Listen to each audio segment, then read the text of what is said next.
Not yet, because I have like a start screen. And I don't know if I have the audio on the start screen.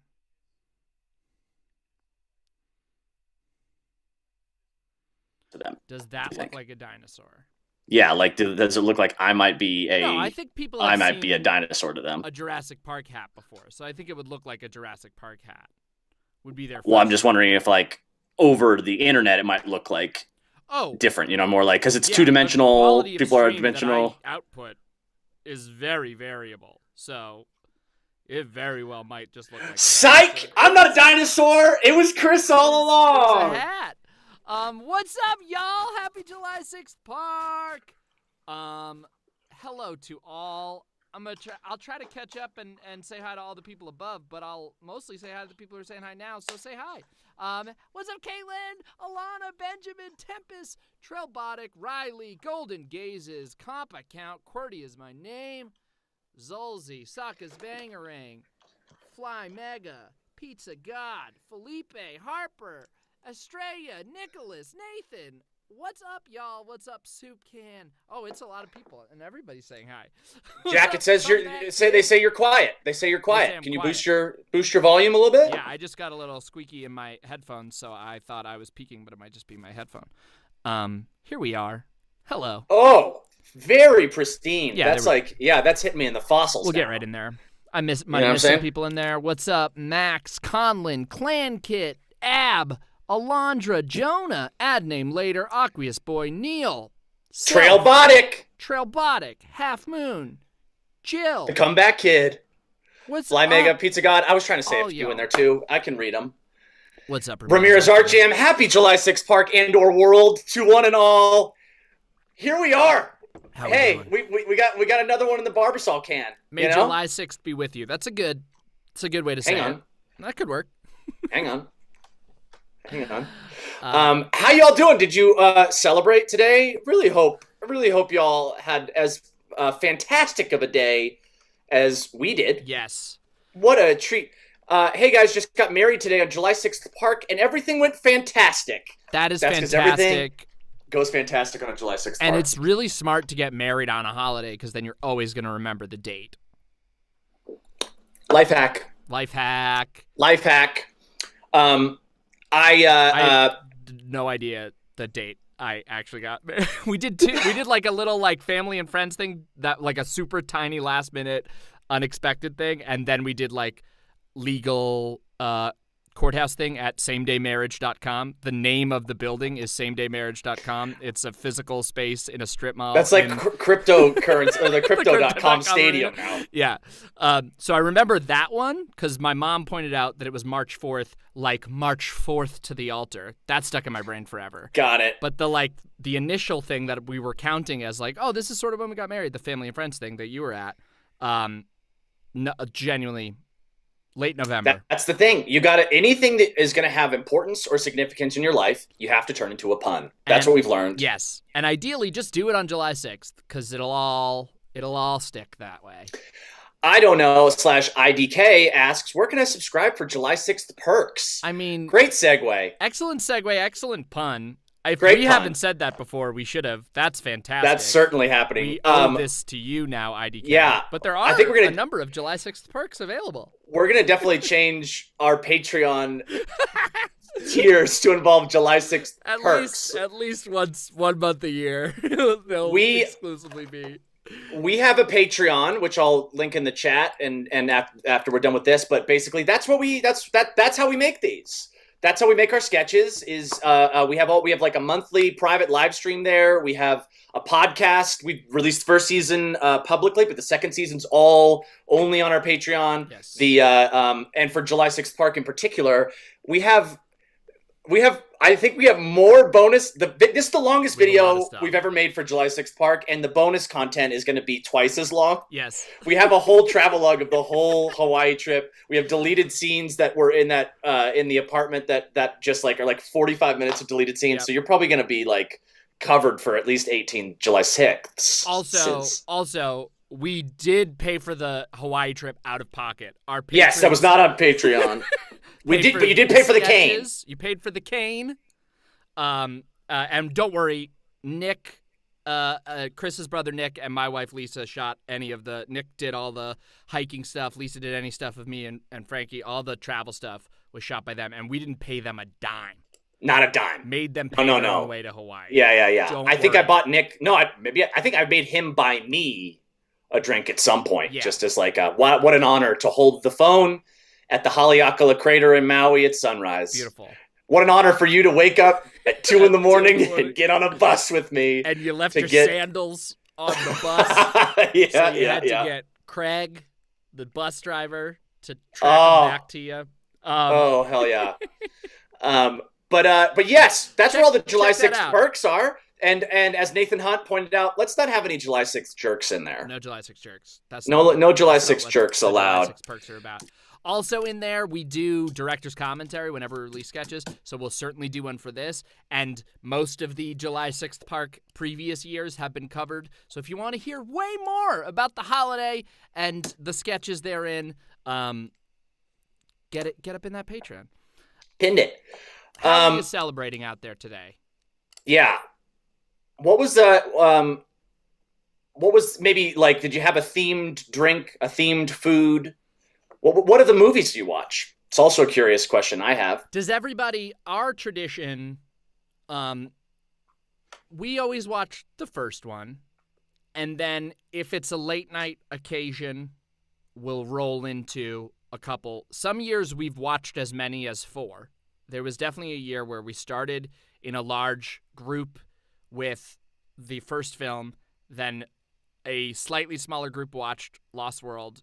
Barely anybody watched 3, and you, me, Nick, and Lisa watched Jurassic World. And what are we doing? We still got word you're quiet, Jack. If there's a way to boost you,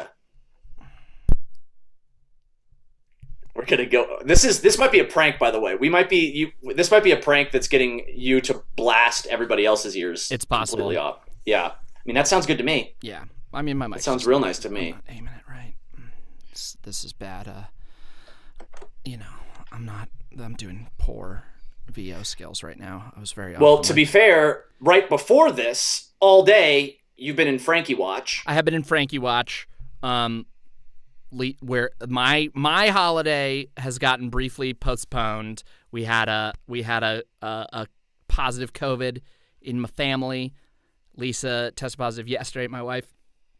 So she's quarantining elsewhere, and I've been and Frankie pulled out of daycare and everything. So it's been an intense day or two, and sadly had much less Jurassic Park in it than I would have liked. So now I'm just being so lazy about the microphone, and I finally got Frankie to sleep about 7 minutes before this started. So here we are. Who is, by the way, the latest and greatest star of the July 6th Park franchise? Yeah, Frankie has brought an Academy Award-winning performance to the last couple videos, I will say, and also holds the hopes of all of us for continuing the holiday. Yeah, all on her shoulders. You know, I do want to say.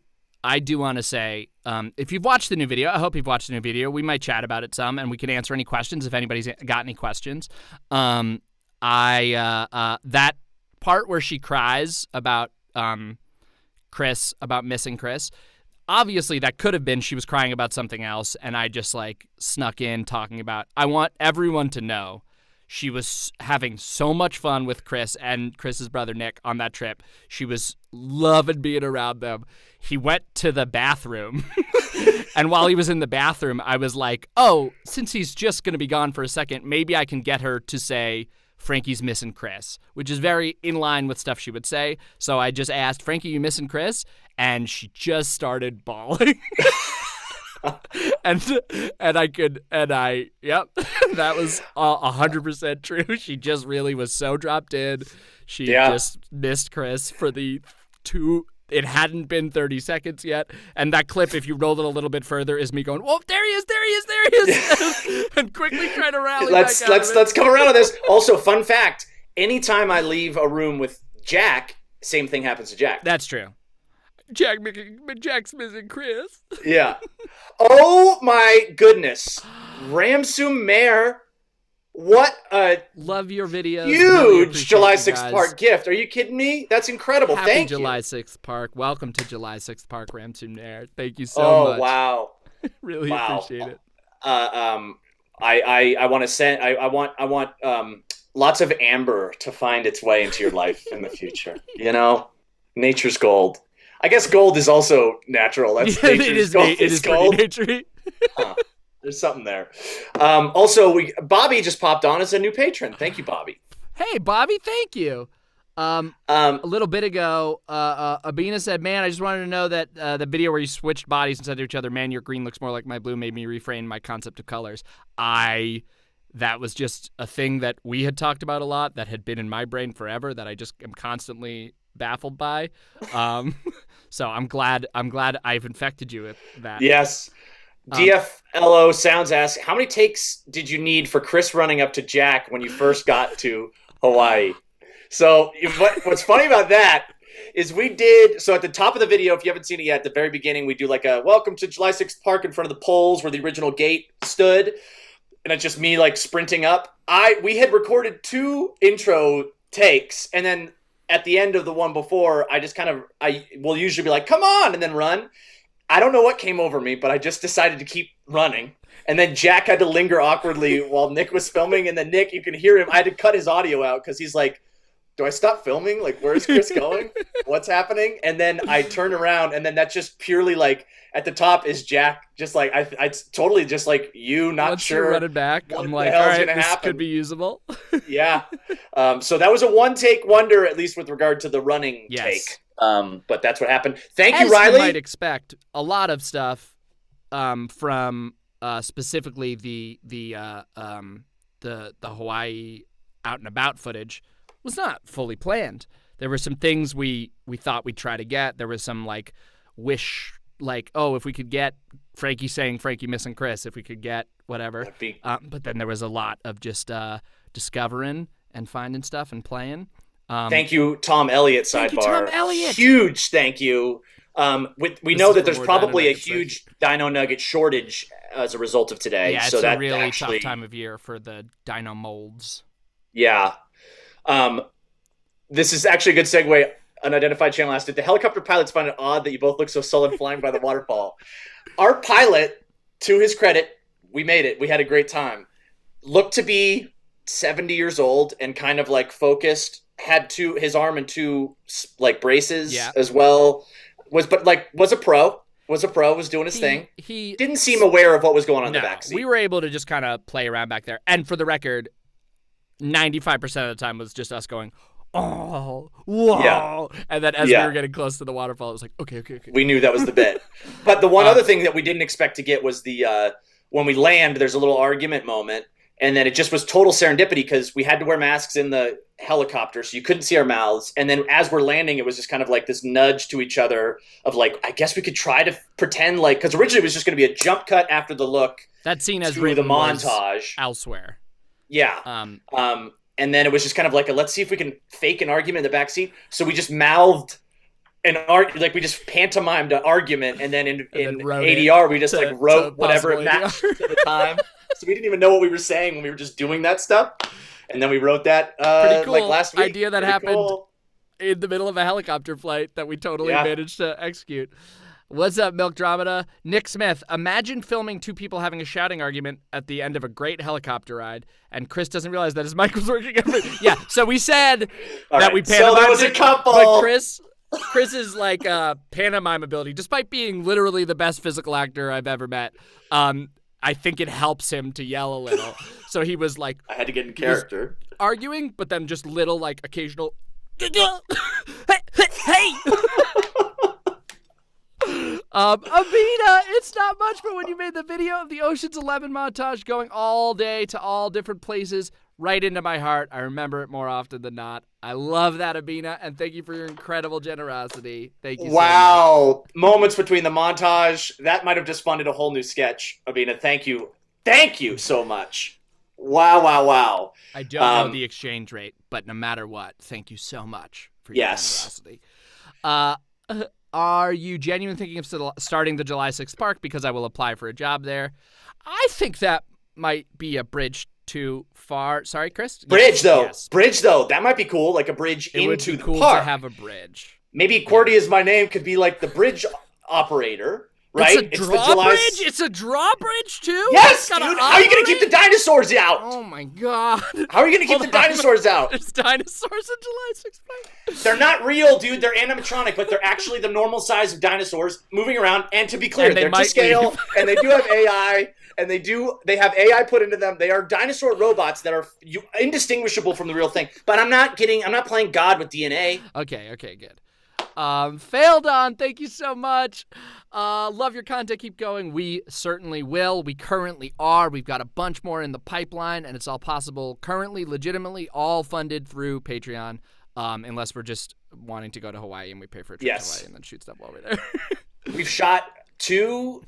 We got an animated one that's going to be a new thing that's in works. We shot another one that we're really excited about that was shot on a location from The Dark Knight, which is wild. So we're gonna release that soon, and then a couple others in the pocket. But we're really on this track now of like trying to release consistently and semi-regularly, and stoked that we got another July 6th Park one into the mix. Harper J, just want to say you guys gave me the okay to do a July 6th Park game jam. Just started today, and I'm really excited. So thank you very much. We loved hearing that when you mentioned it, and love that that's happening. So rock it. How do I get in the next J6P and NFT? Chris, what's up? Where are those? How are those doing? Yeah. Well, last I checked, the one that's the one that's asking for $2 million. Yeah. Well, to be clear, I can't technically really log back into our account. Right. I don't remember the credentials, so I don't know if we fully have it. But I've got documentation that could get me in there. Just point being, we're sitting on a pile of cash, dude. Yeah. Now that is one big pile of cash. Someone asked earlier if we have just like a running list, just like a stockpile of. Biabina, thank you for coming. Thank you so much.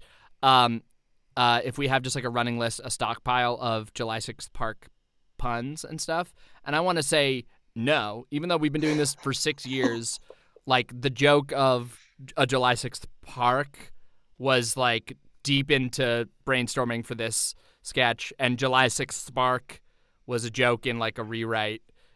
Those are not things that we've been sitting on, so no. But sometimes those little, they just they scurry around in the background until they just need to make themselves into the light just in time. Chris, where'd you get those dino shoes at? Ask Giggles McGee. That was a Reebok online purchase. They're pumps, no laces. I mean, got the pumps. And I got like 4 different people sent me DMs about these shoes are dropping at this time on this site. So I was literally waiting in a queue, and then I think they sold out very quick. I bought them. I had them in a box in my closet for 8 months. Didn't put them on until we went to Hawaii. First time I ever put them on was the shot when I'm by the little waterfall, sitting on the rock, reading the book, reading Lost World. That was the first time I ever put them on. Get them in there. Get them in there.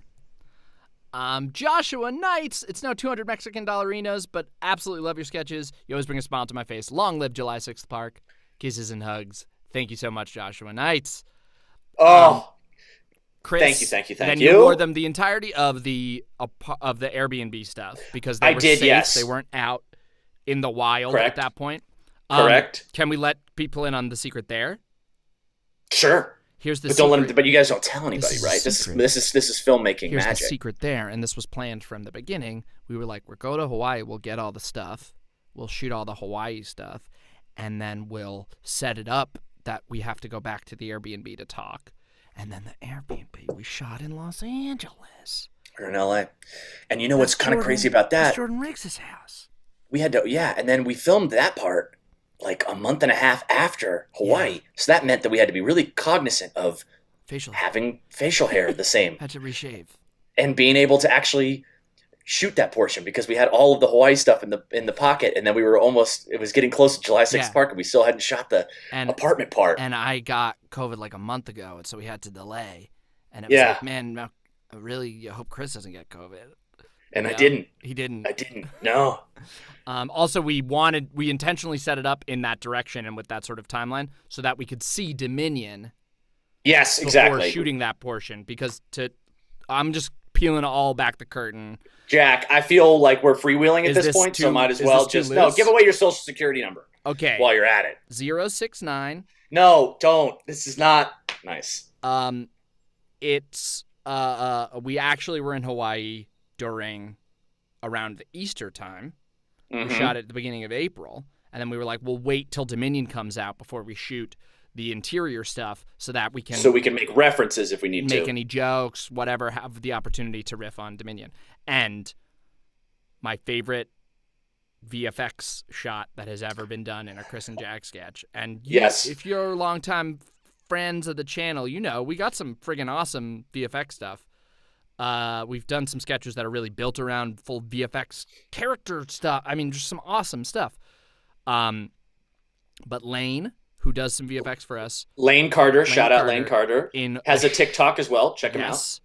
Has a shot. There's a shot in the second Hawaii montage where I'm throwing Frankie in the air at the pool, and there was just a banner in the back that said Happy Easter, and it's gone now. You'd never, ever know. I have no idea how he did it. He took it out. It's just gone. And there's like a fan that was behind it. Yeah, there was other stuff. The idea was like, maybe we like just blur that. Should we just blur it? Just people won't notice. It's like pretty subtle. Just disappeared. So no one will know that work was done, but it was incredible work and equally incredible. Not as incredible. Close though. Flying July 6th park words. Yes, that was a Lane Carter as well. Wormhole Monocle, great VFX. Future Ex-Girlfriend, great VFX. Agreed. Yeah, that was just straight up witchcraft, though. That's the VFX. People have been asking, how do we enjoy the latest film? Oh, I feel like I'm sometimes more comfortable trashing stuff than you are. I'm not really. So therefore, you gotta know I really didn't like it to say I really didn't like it. I don't like trashing stuff publicly. No, I think it's really hard to make movies. And it's just as hard. This is something our dear friend Kit Steinkellner says all the time. You work just as hard on a bad movie as you do on a good movie. It's just as hard to make a bad movie. And they nailed it. Alana Grant, 76 equals July 6th. We love you guys. And J6P Georgiana from Arizona, a.k.a. Dr. Alana Grant. Who just created her own. I saw a Twitter profile. I didn't notice it. And shout out for keeping the holiday alive. That is so great. I try to drop to 7.6 subconsciously or subliminally in things that no one's ever going to notice. Like in color correcting on saturation and stuff, I do 7.6. I boosted a little 7.6. That is because no one knows, but we have some little hidden Easter eggs. It's in this. I'm gonna flip over the logo, and I think we'll lose the sound for a second. But take a look at the buildings. Whoa! Actually, I think we still have sound. Look at the buildings. Whoa! It's down there. Yeah, a sneaky. Oh, is it down there? 7.6? Oh, yeah. It is in the windows. That's right. Yeah. Look at that. David Kantrowitz. Shout out David Kantrowitz. Love that. I love how important the is now. Yeah.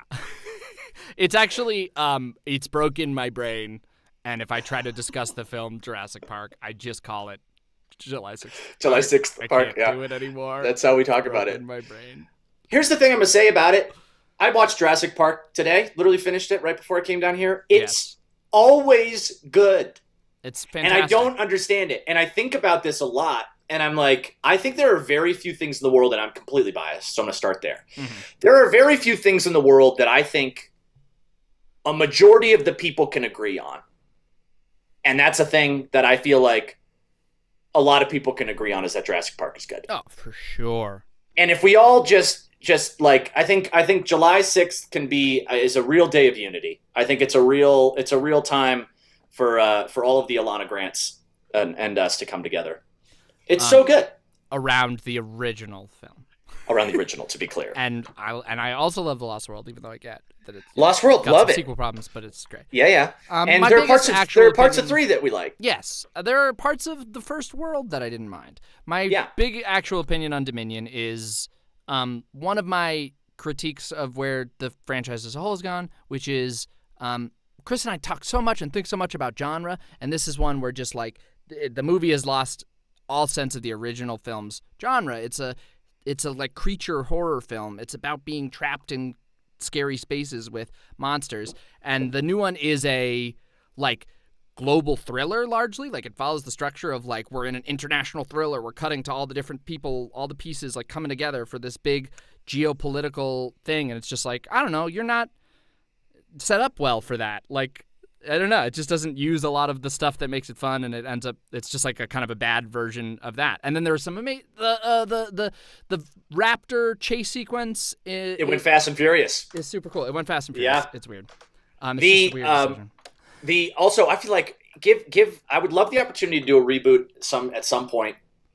I would want to go so small. So small. I would want to go so small. I want it to be like I'd want it to almost feel like an indie feature where it is so character-based. I was even talking about that with someone today. The scene where John Hammond, the whole like core are having the sea bass, and there's just the slides behind them. It's like an 8-minute scene. Yeah, you would never just dialogue, no dinosaurs, and it's one of the best scenes in the whole movie. I love it. I love that we can kind of like live in some stuff, but I think go real small, maybe Monster in the House, like kind of vibe, or just like some sort of like we get back to the roots, find some little hook. That's a different take, but yeah, feel ready to make it back to a creature horror. That's something Fallen Kingdom like kind of gets at for like 15 minutes towards the end, as you finally get back down to like, oh, they're in the mansion and there's a raptor running around. It's like cool. That could have been a movie. Yeah, that could have been a movie. But also, again, that's the thing is that like 10 Cloverfield Lane. They're utilizing their Jurassic Park is absolutely correct. They're utilizing their expansion. They are. It's very expansive.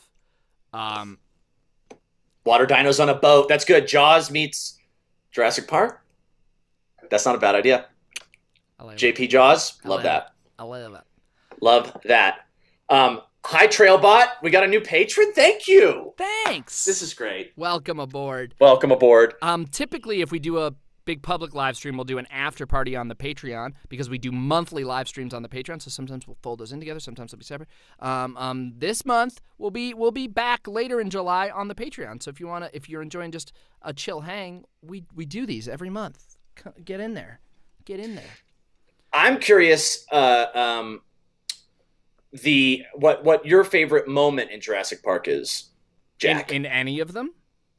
Oh, I'll open it up. I was going to assume it was from the first, but any of them, yeah. It's probably from the first, but I hadn't thought yet, so I thought maybe I could convince myself that it's the girl doing gymnastics. Sure. Oh, sure, yeah. Legitimately, just to shout out, we're obviously going to pick something from the first, but just to shout out the trailer over the cliff in Lost World is pretty dope. It's like much like it's, blockbustery feeling. It's much like kind of broader than some of the other stuff, but like the baby T-Rex being muzzled and the mom's hearing the cries and the trailer goes over the edge and they're trying not to break the glass. Like that's cool. It's shot really well. It's pretty dope. I remember distinctly watching the sequel in Sacramento after an AYSO soccer tournament, and my dad made a deal with me that was like, he didn't want us to go to see a movie, and he made a deal like, score a goal, I'll take you to see Lost World. Scored a goal. Yes. Got to go see Lost World. So it's like a perfect storm. Chris is horrible at soccer. Here's the secret. He's the goalie. Tanks goal. That whole game. Caught you in a Scored loophole, an Dad. Caught you in a loophole. Show me Richard Schiff. Yeah. And the bad guys are the ones who help him climb back over the cliff. What a great midpoint. Yeah. Unify the teams. They have to be together. Yeah. Loved it. Yeah. Loved it. What's your favorite scene, Chris? I'm assuming it's from one. I'm in such a post. Yeah, now you're about tiny little details that you. Yeah, I'm really in now. Like I'm now in like appreciation of moments like oneers. Yeah, like I was watching the like oneer shot of Sam Jackson sitting down at Nedry's desk. They're like, look at this workstation thing, and there's this thing that I just today realized. I was like, this is insane, but it's a oneer. And then like it's like, look at this workstation. Then he holds the shot, and then after the stuff clears off the desk, a hand comes down, which is the hunter, the raptor Hunter that puts his hand out. So he says his line. All he is, his only presence is a hand. But you Yeah. get like, he's already been established in the space. There he is. Then we push in further as he's like going in through like the code, and then turns to John Hammond and says, "I can't get Jurassic Park back online without Dennis Nedry." Or no, he says, "Why the hell would he turn the others off?" When he's like, "I turned all the fences off except the raptor one." Look at the end of that shot, and it's the Muldoon raptor hunter dude. For no reason, just for the purposes of the shot, his nose is just in the side of the frame, so that there's like a look that John Hammond can give him. Yeah. But if you think about what the actor had to do, he just Run put his around the hand whole- there, ran around the camera, and then just craned his face out so that he could be just like by the camera. Yeah. There's a lot of these like weird moments that are hilarious to me, that like, also John Hammond looking at the computer when Ian Malcolm knocks on the screen and is just like, are you gonna have some dinosaurs on your dinosaur tour? Hello? He's just straight up looking at the side of the monitor. It's so cheated towards the thing. That one does stand out to me. Yeah. The great Also, Bob Peck, yes. Chris, I want you to know, you're getting a better experience of. I just realized you're getting a better experience of this stream than everyone else, because I put up a nice Jurassic Park background for you in our Zoom call. But I'm only using your part of the Zoom. Your Zoom box is in the thing, but I'm just using the regular camera for me. So I've been looking at the Zoom, and you've been looking at the Zoom. So we're getting me with this lovely dinosaur background, but the actual stream is just mine. That's very true. That's true. Jack, in my Zoom, right, Jack has a like beautiful July 6th, 2022. Yeah. Basically the image That's of great. the live stream, but now he just looks like he's in a clean room. There we go. With the curtains. Wow, what a treat I'm having over here. But yeah, I love the. I did find a thing. I found a little thing, a plot hole. Parzival, real quick. I found what's this? Parzival says it's actually established that there are multiple monitors in that scene, so Hammond is looking at one facing him. We're seeing a different. Interesting. One. That's smart. I saw a little plot thing. I was like, oh, that's curious. Which is once the Jeep or the Explorer falls out of the tree, Dr. Sattler comes up looking for Alan Grant and Tim and can't find him, then sees the footprints. I'm like, why don't you follow the footprints? Why don't you just go follow them and get them back from the footprints? I guess they had to get back to Ian Malcolm in the car. Yeah, I don't remember. Don't the footprints go over the is there or isn't there a cliff? They're down the cliff. Oh, they're down in the mud, and it's footprints coming out of the car. But I get like they had to go back and save Ian Malcolm. So you can watch it every time. Every July 6th Park, and there's it gets a new. A little worse, and you notice a little something. It breaks it. I will say what happened this time though that was incredible was this is the first time I've watched the movie since we were in Hawaii. And then so now going and watching it, I was like, that's "Oh fun. Yeah, I my haven't done god!" that yet. We watching the sequence at the Tyrannosaur paddock while having been there is a whole new experience. It's incredible. It really was wildly small, that area. The area that was like the T-Rex paddock. It was very clear that like we were talking about this, that like the runway they had for like, obviously all like the Jeep driving is somewhere else. And then it pulls up in front of the T-Rex paddock. It couldn't have been more than 3 feet off from where it was shot, because it's a pure movie magic. Right, yeah. Also, hi, William Jones. Welcome to Patreon. Thank you. Thank you. Also, we did. Go ahead. We investigated the cliff situation. You never know if there's a cliff over by that paddock. Wasn't a big cliff. There's a river. There's a river bank. In the practical. Yeah. Yeah. Trailbotic asked a fun question in the spirit of our discussion in the chat of Oneers. What would you say is the hardest shot you guys have ever had to do for a Chris and Jack sketch? Any wildly difficult thing that we wouldn't have guessed? That's a fun thing to ponder. We're usually pretty good because all of our sketches, with like one or two little like exceptions and pickups, and obviously the thing I'm about to say does not apply to this year's Jurassic Park sketch. All of our sketches are shot in a day. So we definitely will give more time to like, a lot of times, like, we'll spend more time on the, like, opening stuff. If it's like, okay, we start in a heist movie, so let's make it really feel like a heist movie, and then we'll, give less time to, like, now it's just the jokes and the dialogue, so we'll just get those as quick as we can. So we will, like, front load the day, usually, on sort of the harder genre stuff. I'm trying to think if something in one of those days I definitely was have an answer. Okay, I have an answer for first thought, but I'm not. I get at least like first thought is what's my line? What's my line was our like homage to Abbott and Costello. We did a week of rehearsal on it, and then it's not in the video itself. It didn't make the cut of the video is like you just see a little bit of us doing Who's on First, but we tried to and had it in the cut for a long time. It just wasn't we needed to get into the meta joke a little further. But we did the full Who's on First, like half of the full Who's on First as a oneer in front of a green screen. And then we would like come back in and out. But that was such a massive 15-page script that was like that was certainly like the more crazy. Yes. In terms of like Barbasol, thank you. Welcome to Patreon. Yes, love that. Welcome. Thank you. We do have a nice oneer at the top of Groundhog Daying that has a fair amount of. That's one of our more like coordinated extra-y things, like with background people and stuff, because the game is Chris has been Groundhog Daying, so he knows when this person's gonna sneeze, he knows where the phone's gonna go. So that's one of the shots that we spent the most time. But that I think is like one that you can tell that's what we're doing when you watch it. But like we certainly spent a while kind of rehearsing that, getting everybody's timing right, getting the dance choreography with the camera and stuff. So that one's up there for sure. Yeah. So I'm curious. What is Bobby Gibson saying here? If you use your resources and Google Foo, there's a version of the movie you can watch that's the open mat version of Jurassic Park. I want to know what that means. I want to know what that means. Tell us. And I want to know more about that. Context. I think my favorite Chris and Jack sketch is probably well, it's certainly tough because like I just was immersed in the July 6th World Dominion sketch, and I'll say the July 6th Park thing, this whole thing, when we shoot them, there's nothing more fun to me. I have the most fun. We're set up filming. For incredibly fun days every time. Yeah. They're just very playful.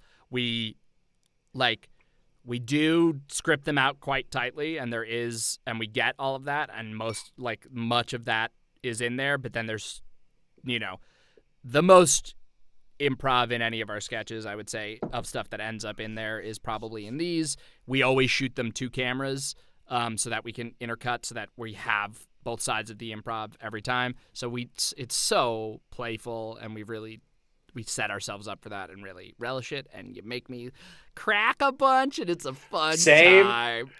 It's very fun to sit in those styles of characters. It's also an interesting thing because then I'll catch up with friends I haven't seen for a long time.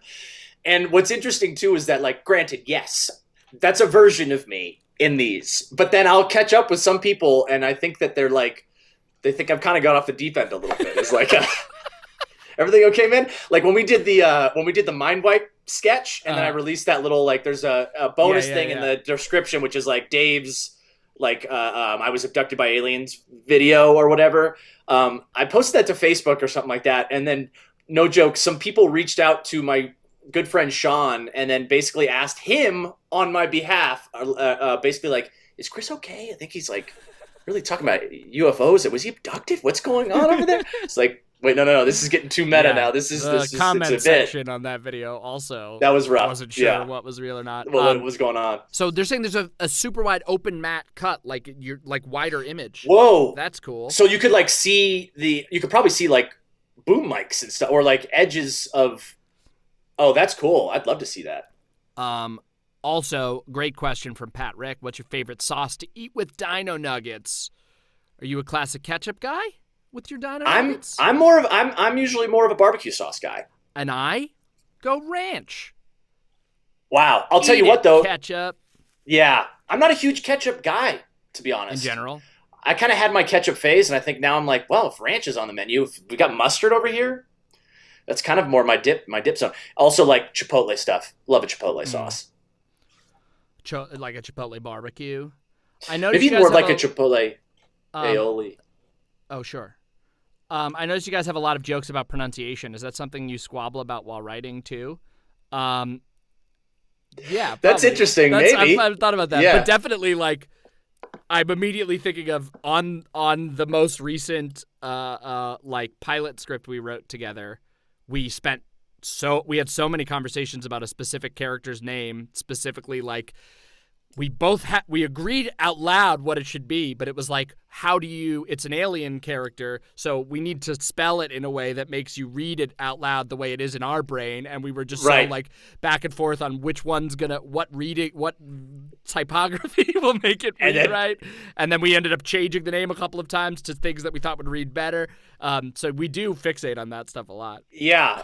Also, Ganon, welcome to Patreon. Thank you so much. What's so up, cool? Patrons? So lovely to have y'all. I think it's also like I think we both get tickled when we can find moments of magic in filming stuff where it feels organic, and a lot of times that's like, I'm also a person who mispronounces a lot in my life. I'm a guy that like prick. So I always notice and sometimes point it out. Sometimes just let it go. Just let it go. But I also I find that oftentimes my mouth moves faster than my brain, and and especially in the July 6th Park stuff, the Wormhole Monocle stuff, I just kind of lean into that and let it go, knowing that Jack will call me out on the inevitable mistakes that I'm going to make.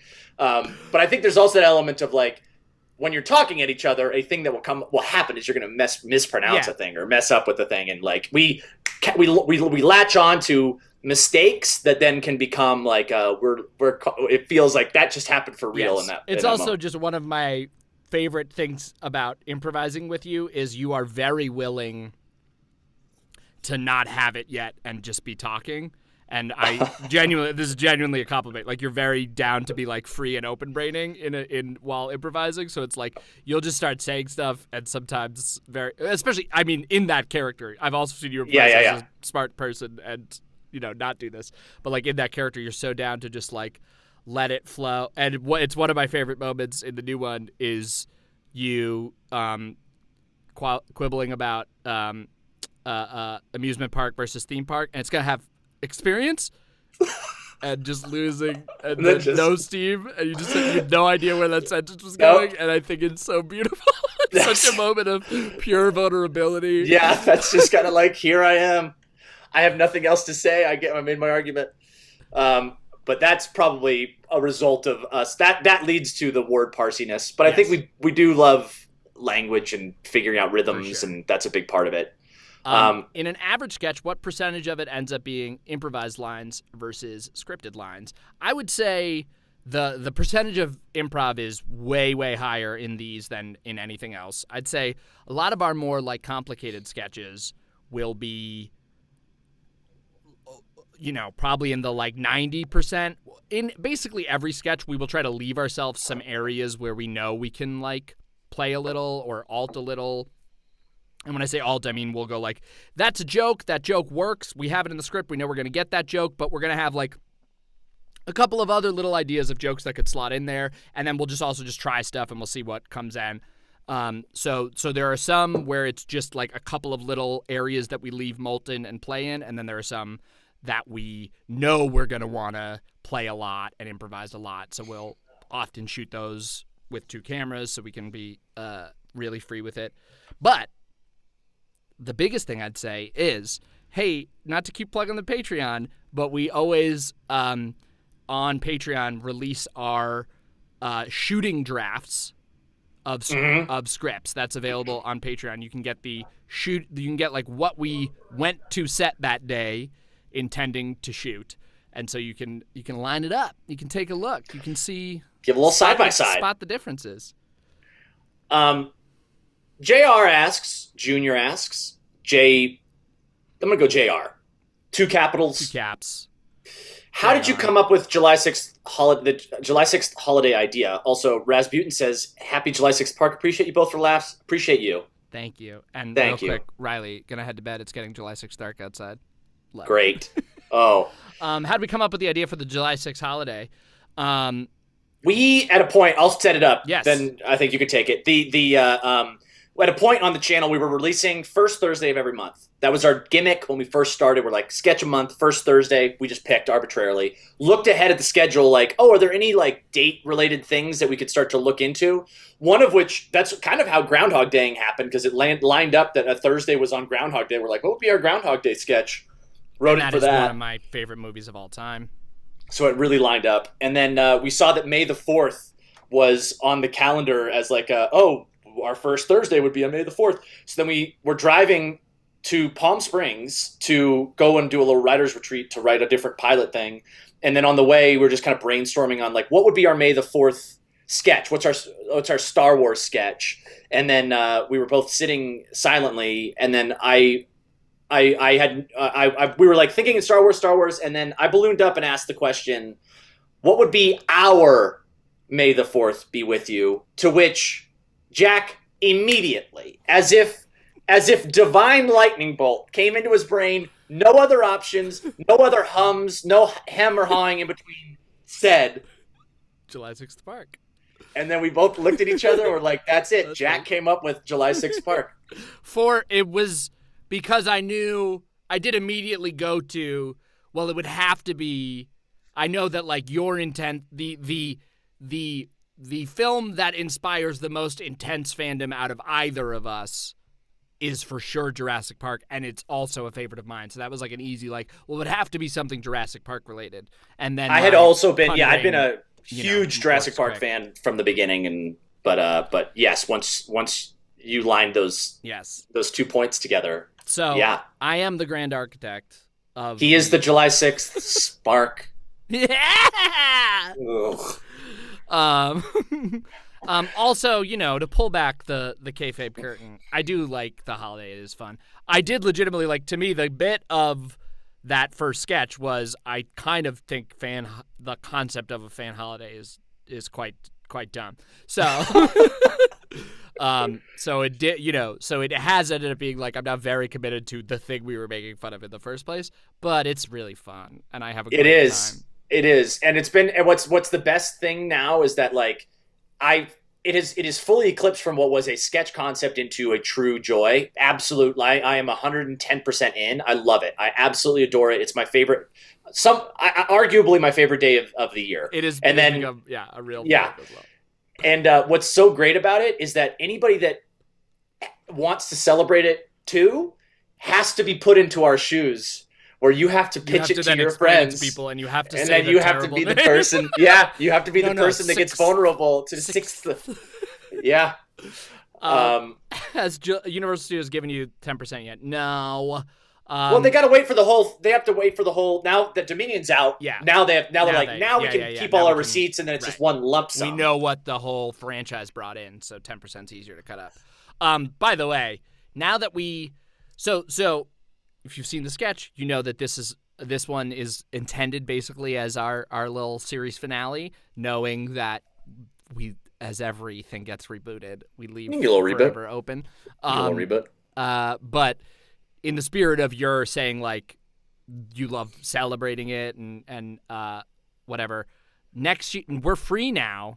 We've talked about, we'll see what can happen, but we've talked about next year, since we won't have the process of getting a video out and everything that comes with that. Chris went unbelievably hard the last, 2 weeks editing The Living Daylights out of so much. As you saw, that was a big thing to wrangle, and as you'll see on Patreon, there's hours of great stuff on the cutting room floor.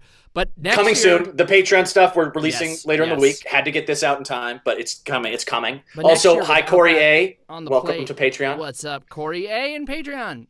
Next year, without that on the plate, we're talking about trying to throw an event next year. Make it a live thing that people can come to. Get a theater somewhere. Have a whole party. Have a real open to the public. So Julysixth Park event. My hope would be Discovery Cube LA decides to host us for I real. would love that. Site of the Lost Holiday. Lost Holiday. Rasputin asks, someone may have asked this already, but are there plans for season 2 of Podcast Pilots? We have a podcast called Podcast Pilots, the podcast, which our whole first season is out on all the podcast platforms. Check it out. We essentially the whole concept is that every episode is us trying a new style of podcast that we surprise the other guy with, and then we have to earnestly give it a shot for 30 minutes. And we did already do a season 2 that's only on our Patreon. On Patreon. And then we'll be coming out publicly sooner than later, but definitely it's all up there. So come check it out. Chris, any chance that we would say, Georgiana, we hope you found some sweet cheddar cheese? I mean, I sure absolutely would say, Georgiana, we hope you found some sweet cheddar cheese. Hey, Georgiana, we hope you found some sweet cheddar cheese.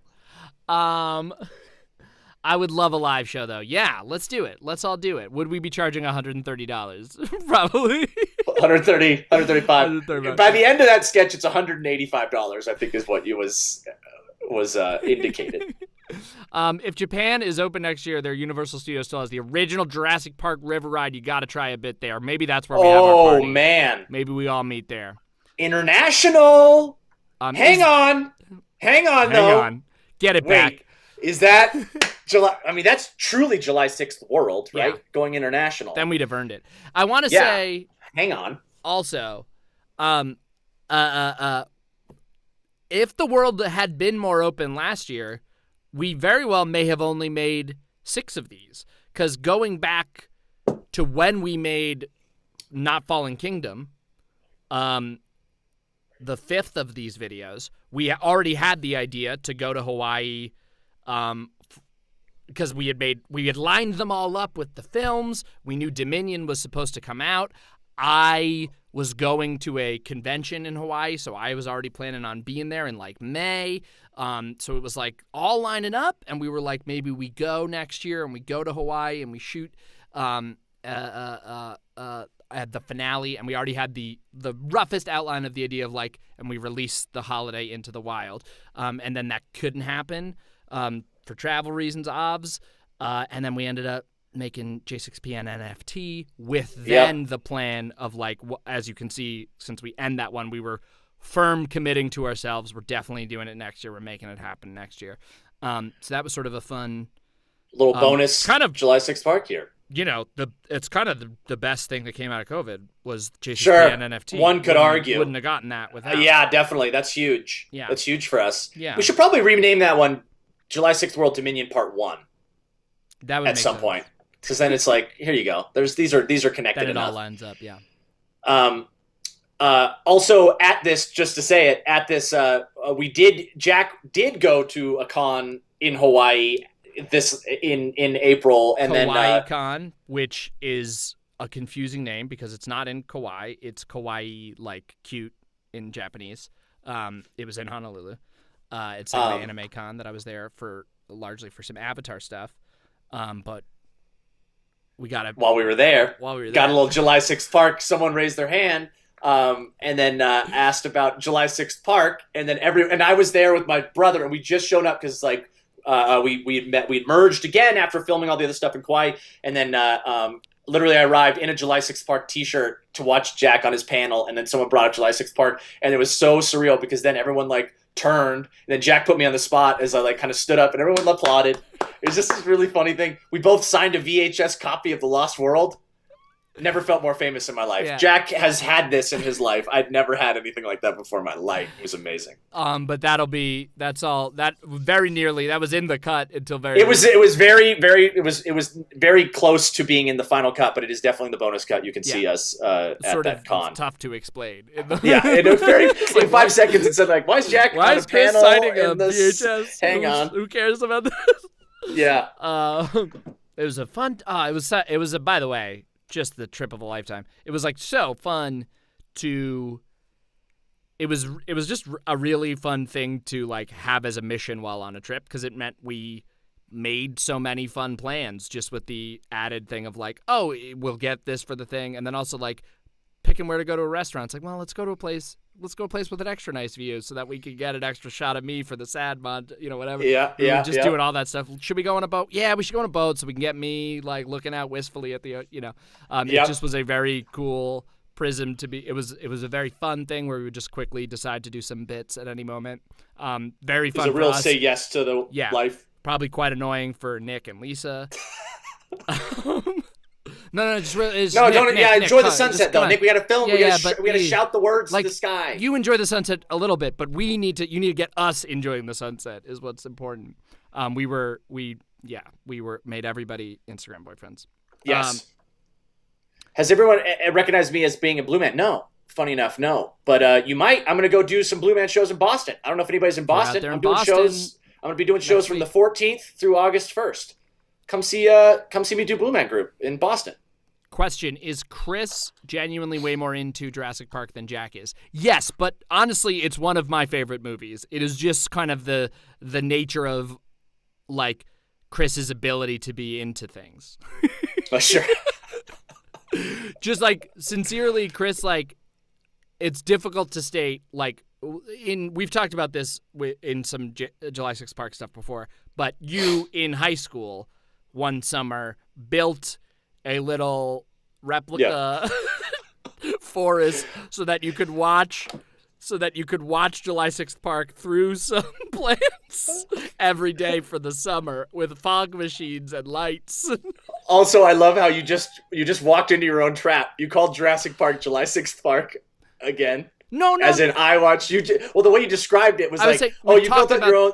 No, you said just now. You said like, and you watched just so you could watch July 6th Park. It's great. I got a 5.1 surround thing in high school, and I put it in my room, and I got like a fog machine at a point because my brother and I were doing like juggling shows, and we had like fog machines and lights. I was like, I'm gonna put all this stuff in my room, and I've been watching Jurassic Park so much. I'm like, I think I'm gonna fill my room with fog. I bought some ferns, and I watched Jurassic Park in fog through ferns multiple times in my room. And to be clear, it's amazing. So yeah, I was very, very, very fanboy about this movie. I cannot compete with that. So yes, Chris is way more into this movie than I am. I love it though. Chris, do you know? I know you from Dorm Life. What's up, Tanamato? I know you from Dorm Life. Oh yeah. Any reunions happening? Nothing public planned, but we reune a lot every month. We every month a lot in different groups internally. Of us hang out all the time. As mentioned a little bit earlier, when we said we shot the Airbnb stuff at our friend Jordan's house, that Jordan is Jordan Riggs, aka Danny B from Dorm Life. So the reunion was happening right then and there. He was a great site rep. He did bonk his head while fixing a desk in the other room during it, and just like came out in the middle of a shot. It was like, no, came out very polite. Very politely, until we finished our 10.5-minute takes every time we do a take of anything, because we do so much improv in these. Yeah. And then was like, hey, could one of you look at my head? I'm bleeding a bunch. He had like cut his head open, and then so yeah. Anyways, he's fine. He did great. He's fine. He's fine. It was fine. Chris, there was do you shave for Blue Man, or is it just a makeup and bald cap? You do the beard. You shave this, and then it's bald cap. And then if you look at the Blue Man, there's no ears because the bald cap goes over the ears. Glue that down, grease paint, couple blue gloves, black PJs. Basically, you're set. You're a Blue Man. Done. Is the reason you're both great physical actors? Thank you. Have you done stage play, etc. before? Yeah, we both came up doing theater stuff. We did some clown work together. Chris has been a physical performer as a juggler since a very young age. I doing like sketch stuff for as a kid too. As a kid, a lot of that I was doing a lot of like pratfally stuff. I did like stunt. I did like stunt classes when I was like 13. Yeah. But Chris in particular, I would say just like it's learned. It's the stuff we grew up on. We're both fans of a lot of big physical comedians. And have definitely also, I'd say, particularly often with Chris, we've like made a specific point of like, hey, every couple of sketches, let's try to build in, like, you know, let's make sure we're using all the tools in our tool shed. Let's try to build in some really nice physical stuff, and let's try to, you know, emphasize that and feature that. Yeah.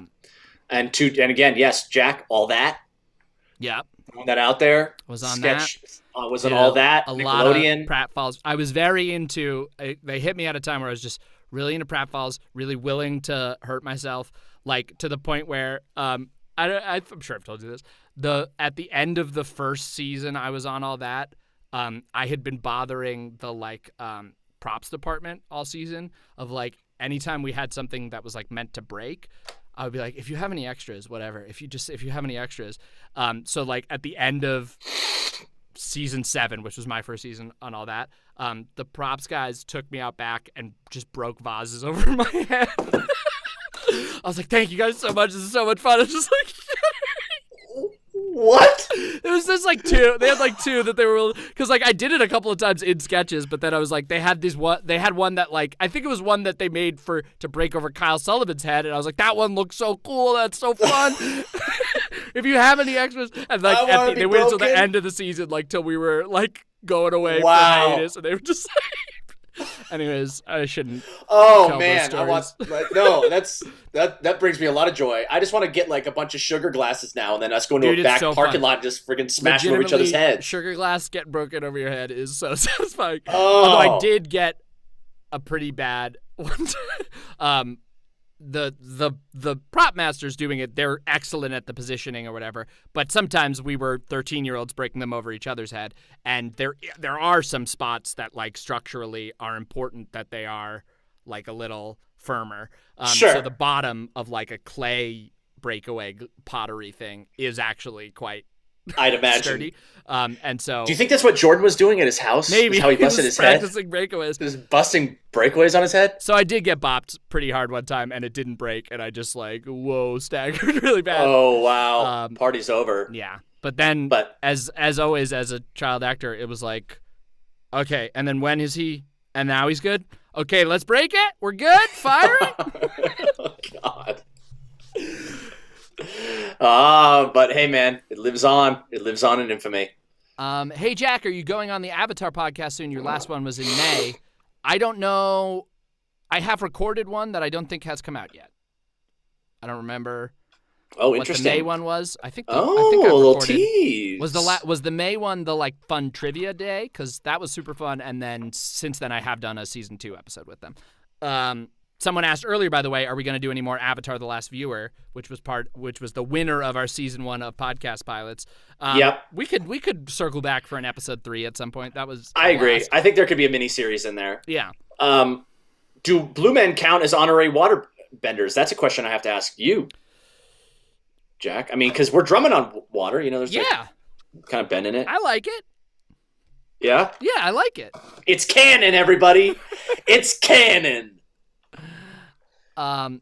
It was Cave of Two Lovers. Oh, then no, yeah, I think that's the last one I did.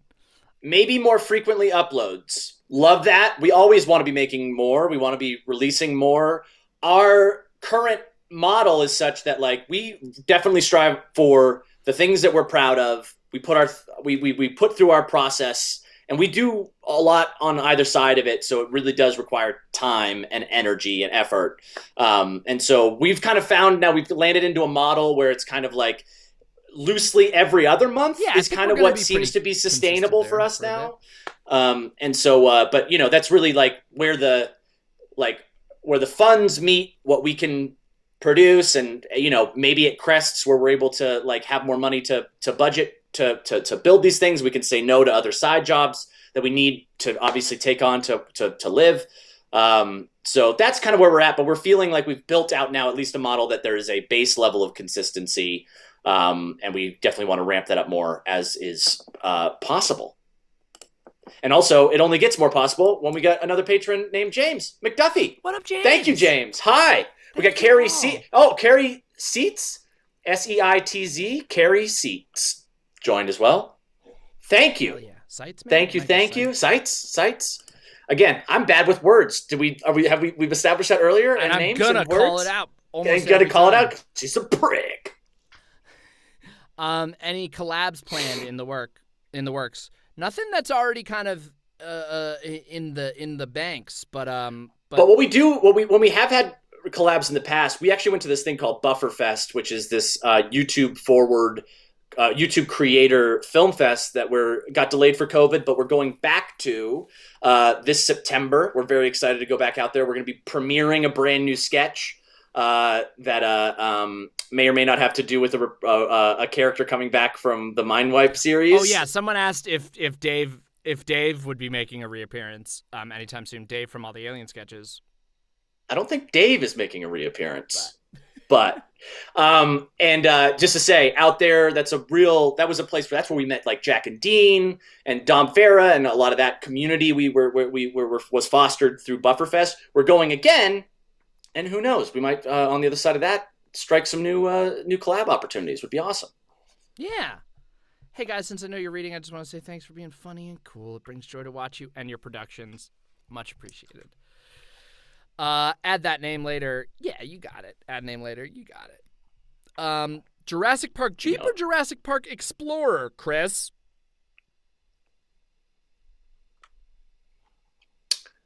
Can the Explorer have a full roof plexiglass top? That's my question. Can I get clarification? Hey, anything for you, babe. Anything for you. I'd go Explorer then. That's going to be more rare. No, I'm going to go. Okay. No problem. I got you. So wait, you sell these Jeeps with the Explorers with the glass? Yeah. Over top? You wire me the money and I drive it right up. I don't know if I trust. No, it's good. You think you work with Chris Reiner again? Sure, love Chris. Absolutely, yeah. Do people come up to you and pitch sketches? There's the classic. We'll get it sometimes from friends or fans, and then there's always the classic older relatives. That's a classic. For sure. They're like, you know what? You know what's funny? You know what you got to do? Yeah. Will you be going to San Diego Comic-Con for Dragon Prince, Jack? Yeah, I'll be there. Check out Jack at Comic-Con. I'm getting back out there this year doing a bunch of fun cons all over the country. There's a bunch of like Fanboy Expo cons that I'll be doing. The next one is like in like a month in Knoxville, Tennessee. Come on out, y'all. Good night, Kevin Radcliffe. We get everybody. This is late for everybody, Yeah. But thanks for hanging out. And yes, we will plug. We have a Discord. Check out the Chris and Jack Discord. All kinds of fun stuff going on in there. We've even through the Discord hosted like a bracket challenge for our sketches with like which sketch wins out. Mm-hmm. So there's always some kind of a lot of fun games and stuff going on in there. So check that out. Jonah asked an important question that some people from Patreon who have listened to season 2 of the pod might know could be slightly a sensitive question because of our accountability podcast.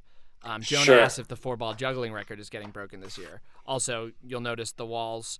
You won't, Chris, because you're looking at a Jurassic Park. I'm looking at Jurassic Park. But anyone watching, anyone else will notice that I have not changed the walls in here. So on our podcast, we had an episode which was called Public Accountability, so that we would put into the universe publicly what are going to be some of our goals that we're going to have to follow through with. Yeah. Jack's. He's not done yet, which is flipping his curtains. I did 3 different wall-related household tasks that I had to do were mine. This wall, flip curtains, hasn't happened. The last panel of wallpaper in Frankie's room hasn't happened. The patching a hole that I made in the wall, removing a painting that was stuck up with alien tape. I did that one. Yes, okay. So one is there. This week I did that one, and then I had scheduled to do the wallpaper while Frankie was at daycare this week. That isn't gonna happen. There's no daycare now. But 4-ball juggling record, Chris. And what's that? Was what I threw out there. G Rios. G Rios. Thank you. My public accountability was that I am intending to. I'm saying I'm going to attempt, but I'm just going to friggin' do it. Yeah. I'm going to break the world record for longest duration of juggling 4 objects. And you've done the research. I've done the research. We're sitting at I just have to beat 2 hours and 40 some odd minutes. It's doable.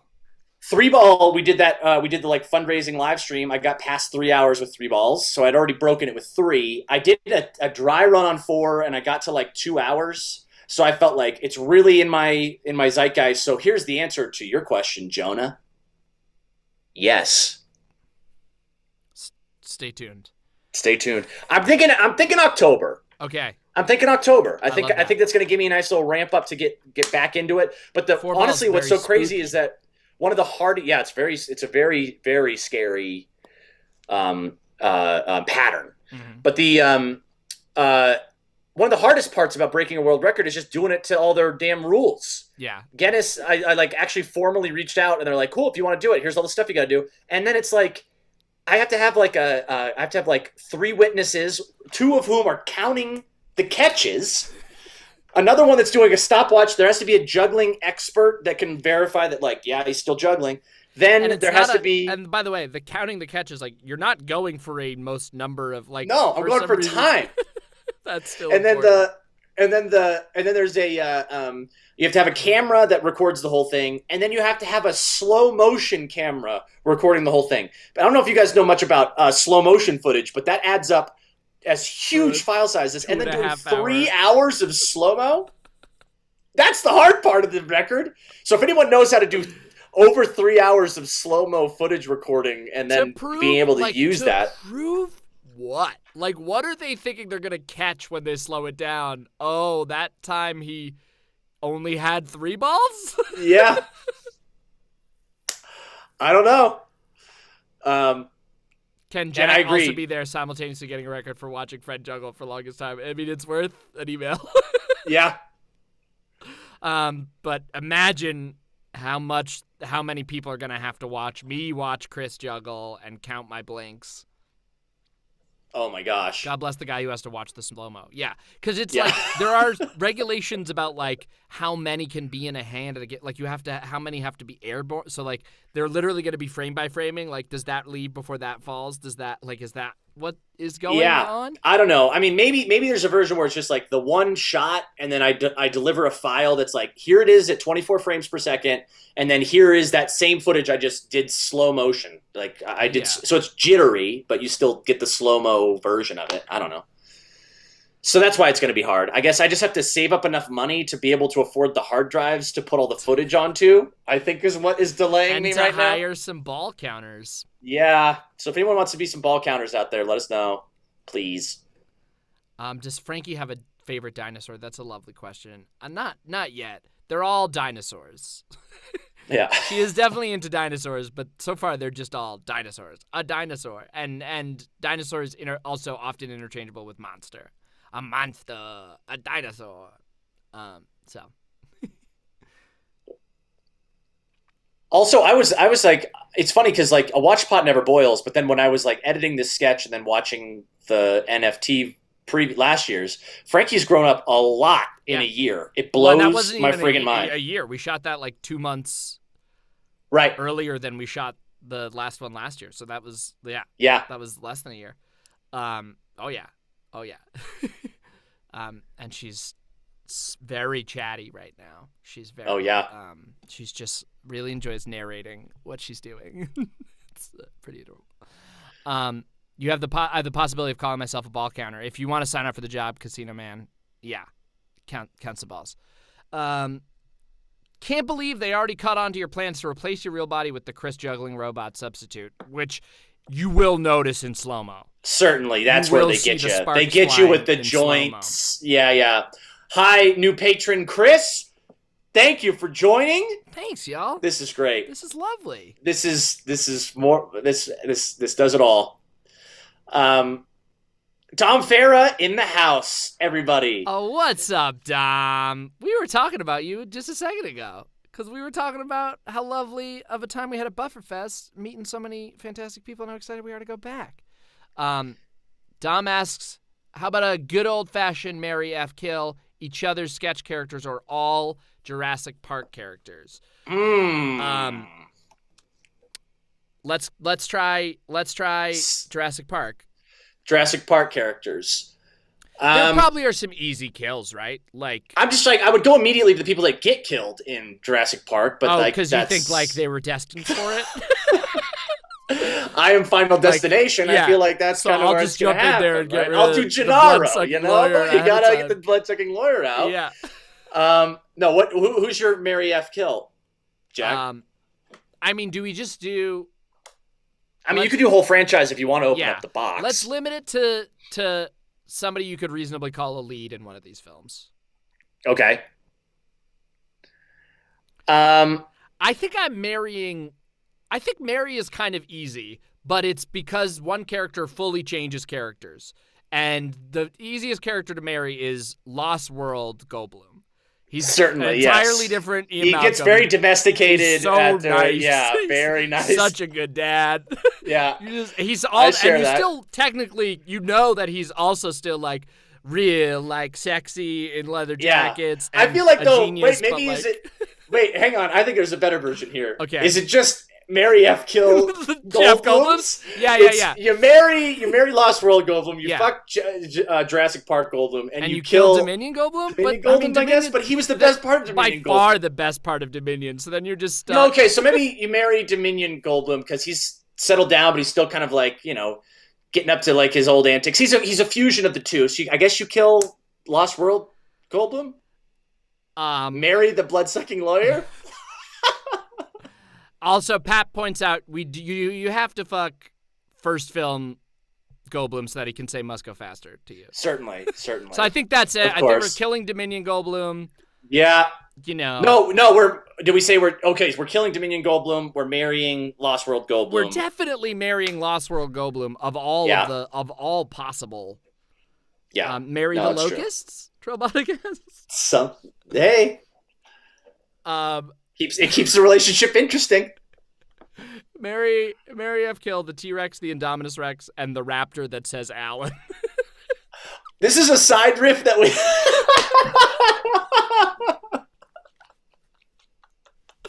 I mean, that's. I think you go. I mean, I'd marry the raptor that says Alan, I guess. But he's gonna call out somebody else's name during sex. That's true. Alan. Maybe you're keeping it interesting by that. Who's Alan?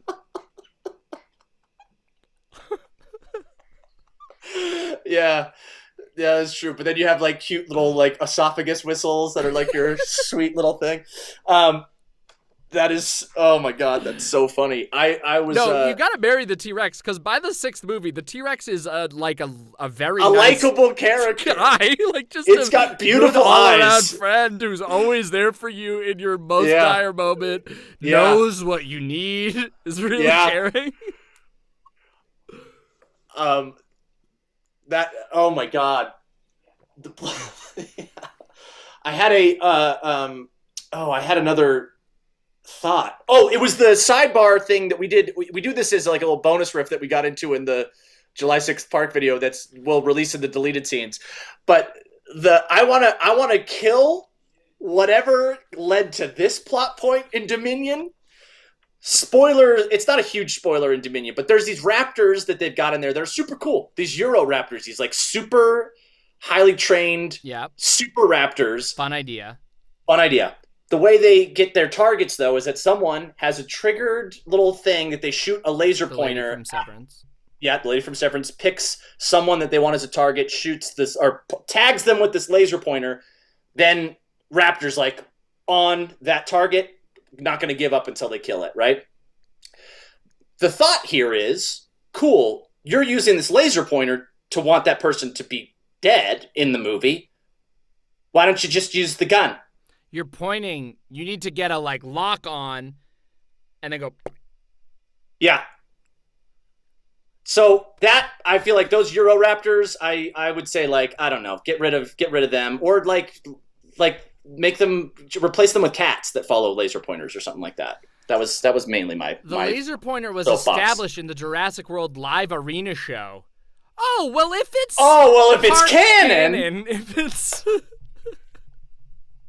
Because people will come after someone with a gun. Maybe that's true. Maybe we're living. Maybe we don't know that, like, this, in the timeline where the dinosaurs get out, we also just have way better gun regulation. Like gun regulation, yeah. Maybe. And maybe, it's parts of Europe just do actually. Sure. They don't want to kill directly. They want the raptors to kill them, I guess.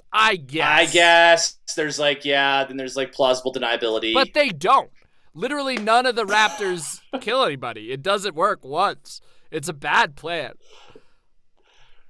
I do feel like there were, I will say, to Dominion's credit, for those that want to see it, I thought there were some fun sequences in there. I thought it was fun to... I did appreciate certain things that they did for, like, reopening some character loopholes that were closed, that were closed in a way I didn't like them. So I appreciated some of that, but largely was very entertained leaving, knowing that we could poke fun at it a lot in our sketch. Casino Man asks if either of you are into making or playing music. Chris, you got to plug your band. Oh my gosh. Have you guys ever heard of the latest and greatest band? Non-Funkable. My brother, my buddy Sean, and I, we have a side project that we did that is called Non-Funkable. We have a song called Swipe Right, Swipe You Right, I think it is, on Spotify. And we're a little electro funk band. We've got like 5 songs that we have unreleased, and they're literally waiting for just music videos. So I just have to make a music video for our next one, which I'm also like, maybe someone else can make like a lyric video or something for it. But there's another one that I'm very excited to release next. What are you up to, Dom?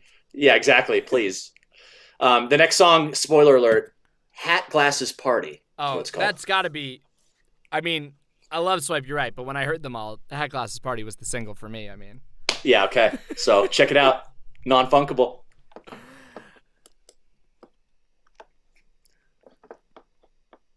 Slaps. And then we both lost all momentum and just looked at another question. Like, okay. That was that. Okay. And that was that. That's music side. You don't have it. I mean, but have you gotten into, I mean, Blue Man, I played drums. Yes. And you learned. There's that side of it. Yeah. And I have to kind of relearn as I get back into doing shows again starting next week after COVID times. You're going to Boston. It's gonna be fun. It's gonna be hot. Yes. It's gonna be humid out there. Hot. Yeah. I hate it. different kind of hot, but you know, New England summer is brutal. But luckily, I'll be in a bunch of clothing and grease paint and bald caps, so I feel like that's gonna really cool me off. Is what I think is gonna happen with all that. Mm-hmm. Do you guys have a least fave J6P you've done so far versus a fave? I'll say, just for the sake of it, my least favorite is probably the Fallen Kingdom one because we had to do it over Zoom. There was nothing much we could do. I think we really made as much out of that as we possibly could. There's some good bits in there. I think the dismount of that one is chef's kiss. I thought that was great, but it's all relative. I had a lot of fun making that one. I feel like my favorite is probably this one. I mean, or Julysixth World was very fun World too. Was a real giggle party. Lost Holiday was so silly. It was just such like an extravagant thing we were getting to do. It was quite early in the channel too. Like we hadn't really done big blowout-y stuff like that. It was incredibly fun. I'll say the least fun to make by a mile was 3. Like going out and doing man on the street stuff. Like we had some very fun times. Yes. We had some fun bits. There was some fun stuff we got. But just the like act of going out and talking to people. Somebody, while we were recording stuff, tried to prank show us in the most like it's just a prank bro, unfun, terrible way where Jordan Riggs was there. Jordan was helping us. And yes, Carrie, that's the correct spelling. Continue. Yes. Jordan somebody like intentionally ran into Jordan, and as they bump into him, they dropped their phone that was like obviously already shattered. And they like were like, "Hey, bro, you broke my phone." But they did it in a very like trying to get us to take a swing at him way, in a very just like angry confrontational way. And we were filming, so we like turned around our phone and showed him footage of him dropping his phone before Jordan hit him, and then he was like, okay, so then are you going to fight me about it? And just like stood in front of Jordan and wouldn't let him leave. And it was one of the least comfortable things of it. So that sort of paints and then he's like, dude, there's my friend. And we're like, it's a prank, man. And I just kept repeating, like, you do not have my consent to use this footage. You do not have my consent Yeah. I just hate it. So it was just a real, like, that one left a sour. If anyone's seen that...